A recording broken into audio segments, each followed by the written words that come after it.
Just 1 gram gold నేను 6000 అనుకుంటున్నాను. 6000 అనుకుంటే 5 గ్రామ్స్ గోల్డ్ కాయిన్ వస్తుంది మనకి.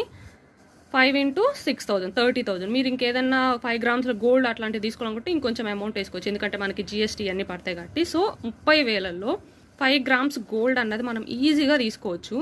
అదే మంత్లీ వేసే వాళ్ళు అయితే, అంటే జాబ్ చేసే వాళ్ళు అయితే కనుక మీరు మంత్లీ వేయండి. మంత్లీ అమౌంట్ అన్నది 2540 అవుతుంది. అంటే ఇంట్లో ఉండే వాళ్ళైతే ఇలా ఒక హుండీ పెట్టుకొని మీరు తీయడానికి రాకుండా ఉండేటట్టు చూసుకోండి. ఎందుకంటే మీరు ఇంట్లో ఖర్చులు సేవ్ చేసి ఎట్లా అందులో వేస్తారో, ఏదైనా ఖర్చు వచ్చిందంటే మళ్ళీ అందులో తీస్తారు. అలా తీయడానికి లేకుండా హుండీలు వేసుకోండి. అదే జాబ్ చేసే వాళ్ళైతే కనుక మంత్లీ ఇదే అమౌంట్ ఆర్డీ చేసుకోండి. అప్పుడు మీకు వడ్డీ వస్తుంది, అంటే రికరింగ్ డిపాజిట్. మేబీ మీకు ఐడియా ఉండే ఉంటుంది. సో ఇదే 2540. నెలకి ఇక్కడ రోజువారీ వచ్చేసి మనం 2540 కదా. అదే డబ్బు మీరు మంత్లీ కనుక 2540 బ్యాంక్లో వేసారు అంటే, అలా 1 సంవత్సరం పాటు చేస్తే ప్రతి నెల వేస్తున్నారు. సంవత్సరం తర్వాత బ్యాంక్